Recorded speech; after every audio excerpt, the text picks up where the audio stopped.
Salut à tous, bienvenue dans cette nouvelle vidéo. Nono est avec nous, salut Nono. Salut Sacha. Alors on va déjà décortiquer l'interview de Luis Enrique et on va les affronter avec les informations du Parisien. Le Parisien qui est normalement Nono pro PSG, j'ai quand même des doutes. Alors Luis Enrique sur le mercato hivernal qui ouvre ses portes le 1er janvier jusqu'au 1er février. Le mercato d'hiver est un marché compliqué. Il est conditionné aux blessures et il est difficile de trouver des joueurs de haut niveau. Mais améliorer l'équipe reste un objectif. Il est possible qu'aucun joueur ne vienne, un seul peut arriver, ou plusieurs. On est ouvert à améliorer l'équipe. Donc ça, c'est les propos, Nono, de Luis Enrique. Alors, Luis Enrique aussi a déclaré sa flamme à Vitinha. Vous avez vu le match, vous avez aimé son match, vous avez aimé Vitinha, moi aussi j'ai bien aimé, il peut jouer comme 8, comme 6. Mais pour un style de jeu comme le nôtre, il aura du temps comme 6. Quand vous avez envie de jouer et la qualité, vous pouvez jouer à beaucoup d'endroits. Je suis sûr qu'il préférerait jouer dans sa position naturelle. Mais il a cet état d'esprit de haut niveau pour jouer à différentes positions. J'ai adoré son match, son effort physique, il était très complet contre Dortmund.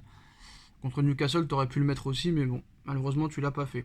Alors, maintenant, la question sur le choix d'avoir calmé le jeu face à Dortmund dans les dernières minutes. D'ailleurs, Mbappé, il s'en est toujours parmi, Nono. Hein. Je sais pas si t'as vu les vidéos dans le car après le match, les vidéos dans l'avion, les vidéos dans l'aéroport. Le gars, un gamin, Nono. Un gamin, 72 millions d'euros par saison, un gamin qui fait la tête parce qu'il n'a pas eu son jouet, Nono. Alors il dit, je comprends que Mbappé soit agacé, c'était une des meilleures décisions de ma carrière, c'était normal de dire ça à la 88e minute. Avec 2-1 à Newcastle, Milan qui gagne à la 88e, je leur dis il ne faut pas prendre autant de risques. Parce que c'est vrai, Nono, qu'on l'avait oublié ce soir-là. Si Paris prenait un but et perdait le match alors que Milan gagnait, Milan était qualifié, Nono. Et pendant une grande partie du match, il fallait absolument gagner, c'était l'objectif. Quand il y avait match nul entre Newcastle et Milan, on jouait pour gagner, mais à la 88e avec 2 buts d'écart, ça aurait été ridicule de prendre un but à ce moment-là. Parce que s'il y aurait eu match nul, ça aurait été peut-être plus facile d'attaquer, mais Nono, si tu prenais un but en contre Dortmund, c'était Paris qui était éliminé. Alors qu'est-ce que tu penses de ces discours sur le mercato d'hiver, sur Vitinha, et sur le fait qu'en fait il a peut-être eu raison de lever le pied les 10 dernières minutes contre Dortmund? On va commencer par le mercato d'hiver. Effectivement, le mercato d'hiver est très compliqué. C'est très très difficile, à quelques exceptions près, de trouver vraiment de très très bons joueurs, de top players. Donc compliqué. Maintenant, au sujet de Vitinha, Vitinha, on l'avait dit dans le débrief. Moi, je l'avais trouvé excellent. Donc, on a eu la même impression tous les deux. Et quant à Mbappé, Monsieur Boudeur, pourquoi Monsieur Boudeur? Qu'est-ce qu'on aurait dit? Qu'est-ce qu'il aurait dit? Tu prends un but à la 93e, à la 94e et tu es éliminé. Non. Voilà. Voilà, monsieur statistique, faut qu'il marque son but, faut ceci, faut cela. Moi, allez, on va pas recommencer avec Mbappé, mais il commence à me gaver sérieusement. Alors hier, défaite de Monaco, donc Paris 6 points d'avance, en attendant Nice demain, donc là tous les feux sont au vert. Maintenant il a 3 mois pour travailler. Donc là on a bien vu Nono les déclarations d'Enrique sur le mercato d'hiver. On a vu Nasser Al-Khelaifi après le match en disant sur le mercato d'hiver, on verra ce qui se passera, tout est possible. Mais tous les ans Nono, après des fois à juste titre ils ont raison, mais j'ai l'impression que le Parisien ne veut pas que le PSG achète des joueurs les mercatos d'hiver. J'ai remarqué ça tous les ans et là ça se reproduit. Une info Le Parisien aujourd'hui, la direction du PSG n'écarte pas l'idée de ne pas recruter cet hiver, pas recruter du tout cet hiver et de rester avec l'effectif actuel jusqu'en fin de saison. Le marché est scruté au milieu et en défense centrale, mais il n'est pas sûr qu'un renfort arrive. Aucune piste n'a plus été avancée qu'une autre. J'ai remarqué souvent le Parisien, Nono, dit toujours que Paris ne va pas recruter. Et ils ont souvent raison depuis quelques années. Est-ce que c'est vraiment ce qui va se passer? Moi, j'ai envie de les croire. Je vois pas un joueur arriver, en fait, Nono. Je sais pas. Écoute, ils n'ont rien inventé. Je veux dire pourquoi ils n'ont rien inventé. Ça rejoint à ce que je viens de dire. Mercato d'hiver, très très compliqué. Très très compliqué. Les grands joueurs sont pas disponibles. Vraiment des renforts qui t'apportent quelque chose sont pas disponibles. Donc à la limite, Ouais. mieux ne pas recruter que de faire n'importe Oui, quoi mais une Nono, nouvelle fois. Nono, il y a des joueurs disponibles. Par exemple, comme Seko Fofana qui te ferait un bien fou au milieu de terrain. Voilà, c'est le seul. Si vraiment, vraiment, il voulait partir d'Arabie Saoudite, je pense que c'est le seul qu'il faudrait faire un effort. Quentin Merlin qui est aussi sur les petits papiers de Guardiola à City. S'ils le prennent City, il faudra pas venir pleurer en disant 6 mois plus tard « Oh là là, on l'avait en Ligue 1, on l'a pas pris ». Kipembe n'est pas prêt de revenir avant le mois de février-mars. Nuno Mendes, au match aller, c'est sûr et certain qu'il sera absent, même s'il a remis les crampons hier. Là, moi, je suis désolé, Nuno, c'est mon avis. Hein. C'est mon avis, après on passera à autre chose. Si Paris ne recrute aucun joueur cet hiver, je pense que c'est une faute professionnelle. J'irai peut-être pas jusqu'à là. Si. Moi, je reste sur mon principe. Recruter, oui, mais il faut que ça t'apporte quelque chose. Voilà. Ouais, t'as qu'à travailler, parce qu'il n'y a pas que 3 joueurs qui sont disponibles au mercato d'hiver. Voilà. Ça c'est sûr, t'as une cellule de recrutement à eux de rappelle-toi le mercato hivernal. Là, on est bien d'accord. Non, rappelle-toi le mercato hivernal de 2012, Mota, Maxwell, Alex, 2013 Beckham, 2014 Cabaye, et c'est des parcours où quand même t'allais en quart de finale de Ligue des Champions, donc ça n'a pas marché. 2012, je te dis oui, ça a été un mercato extraordinaire, Thiago Motta, voilà, le grand patron du PSG. Après Cabaye et Beckham, ça n'a pas apporté grand-chose. Hein. C'est vrai qu'aussi en 2017, il y a eu Guedes, Lo Celso et je ne sais plus qui, ça n'a pas trop fonctionné. Il y a eu Draxler quand même, qui avait fait 6 bons premiers mois en 2017. Hein. Draxler. Draxler, c'est un cas à part. N'oublions pas. International allemand, grand match contre Barcelone. Quand il arrive au mois de janvier... On lui met Neymar dans les pattes. Le mec, il a disparu. Oui, mais quand il arrive au mois de janvier, il fait 6 gros mois. Hein. 6 gros mois. Hein. Oui, on est d'accord là-dessus. Et puis Nono, dernière information, ça va se clasher, c'est sûr. Hein. C'est Foot Mercato ce matin et Sky Sport qui relaient l'information comme quoi, apparemment, l'Arabie Saoudite serait plus qu'une piste pour Kylian Mbappé cet été. Alors en fin de contrat en juin 2024 avec le PSG, Mbappé sera libre de discuter avec le club qu'il souhaite dès janvier prochain.